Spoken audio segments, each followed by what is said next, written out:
And then there's Senator Lindsey Graham, one of the president's closest allies. In his secret grand jury testimony, Senator Graham told the jurors, quote, "I have told him more times than we can count that he fell short," unquote. And then he said this, quote, "If you told him Martians came and stole votes, he'd be inclined to believe it."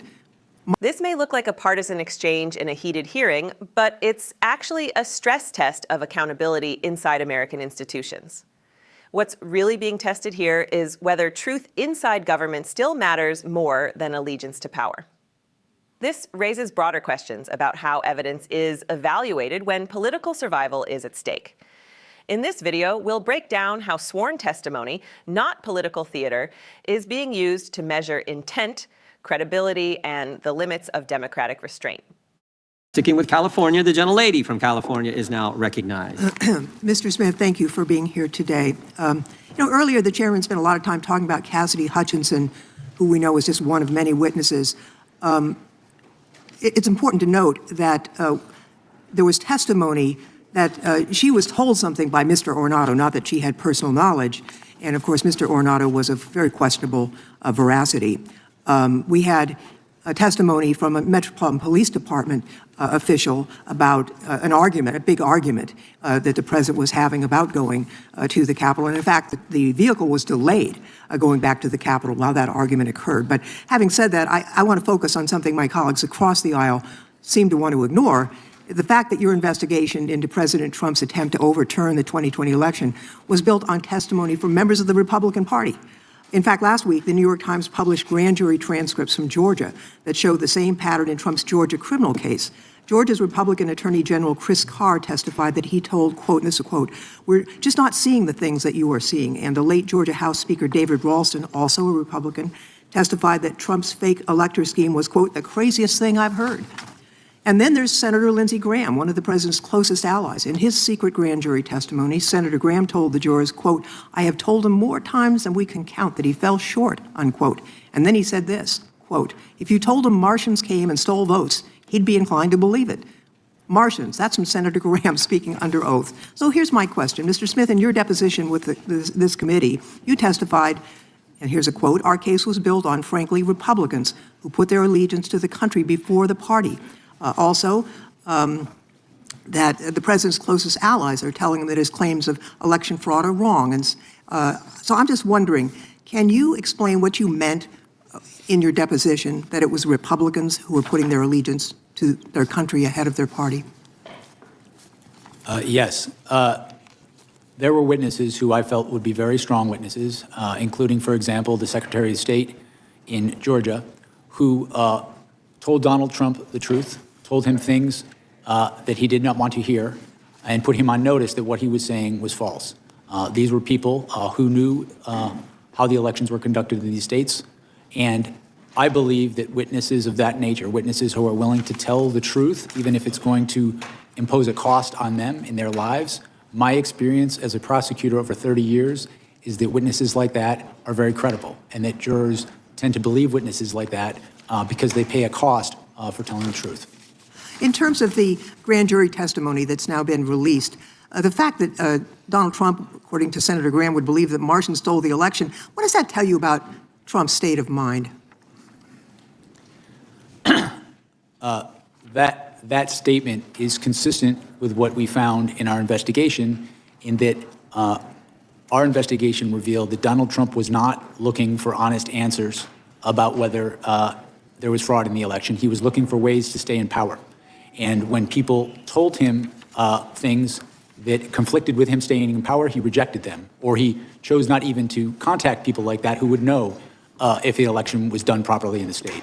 On the other hand, when individuals would say things that would allow him to stay in power, no matter how fantastical, he would latch onto those. That pattern, over time, we felt was powerful evidence that he, in fact, knew that the fraud claims he was making were false. You know, who were some of the Republican witnesses who told you that who told President Trump that his claims of election fraud were false? Can you share that with us? There were a range of witnesses. They ranged from people on his campaign team who had wanted him to win, were employed to help him win the election. They included state officials, state Republican officials, who wanted him to win, voted for him, campaigned for him, asked him and his co-conspirators to provide evidence to support their claims, and invariably, they never did. It included officials, advisors, people he worked with in the White House who he relied upon for important decisions and who he trusted in other contexts. We felt we had strong evidence from a variety of sources. Time of the gentlelady has expired. Ms. Chairman, with my fellow Californian, you were allowing the witness Yeah, it's a to good answer. question. Isn't that grounds to let him answer? I've given him 30 seconds extra, the gentlelady 30 seconds extra. If the gentleman can be concise and finish up here quickly, we will allow him to finish. Yes, sir. And just conclude saying we felt that constituted powerful evidence of the knowing falsity of his statements in furtherance of the fraud. Mr. Chairman, I would like to yield back, noting the presence of officers who were severely Got attacked. nothing to yield back. You're a minute over. The gentleman from Protecting Texas. our lives on January 6th. The gentleman. In the final moments of this exchange, the room grows quieter, not because the questions have ended, but because something heavier has settled in.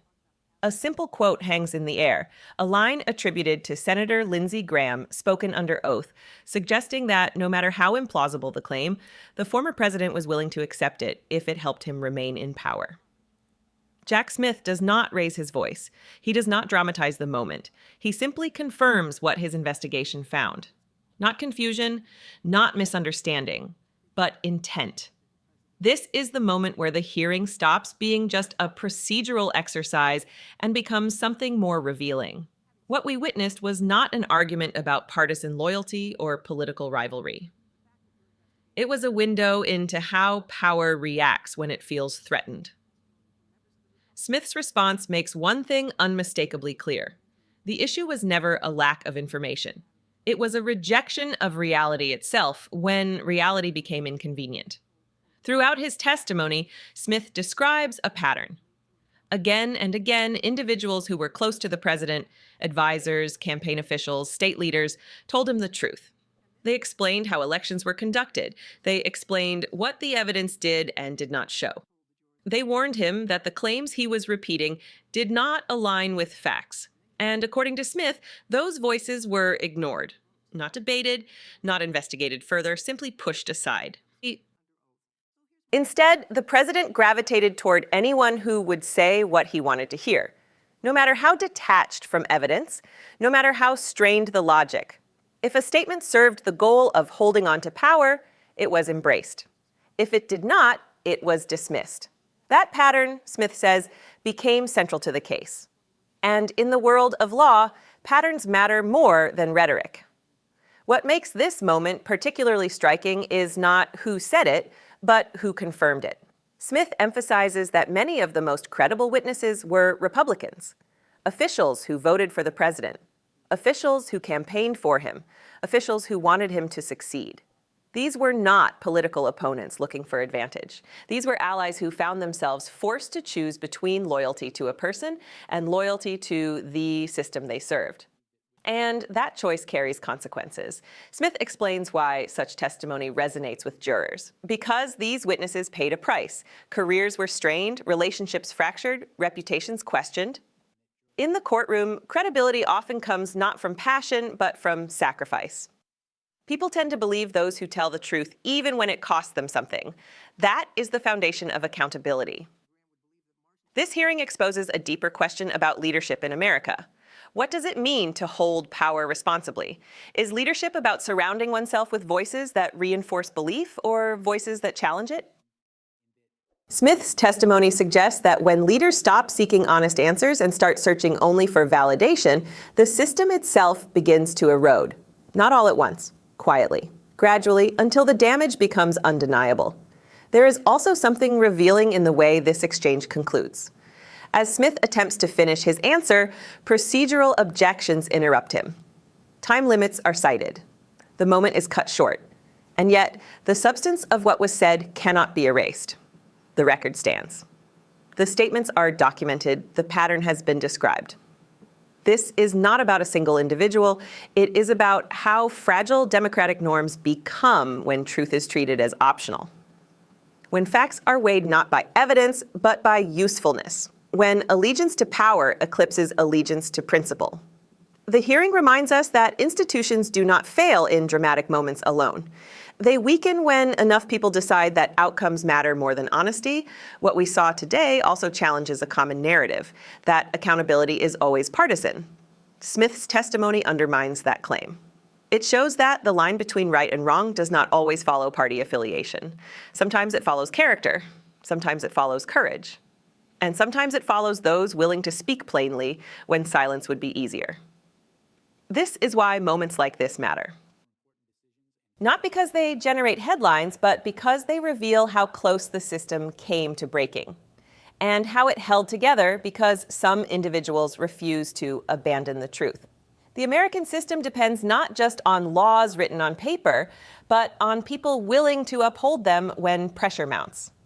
As the hearing moves on, viewers are left with a sobering realization. Power, when unchecked by truth, becomes something else entirely. And truth, when defended at personal cost, becomes the last line of defense for a constitutional order. This is not a story about the past. It is a warning about the future. A reminder that democracy does not sustain itself. It requires vigilance. It requires memory. And it requires citizens who are willing to look beyond slogans and confront uncomfortable facts. If you believe these moments matter, if you believe transparency matters, if you believe the truth deserves to be documented and preserved, support our work, subscribe to Liberty Report USA,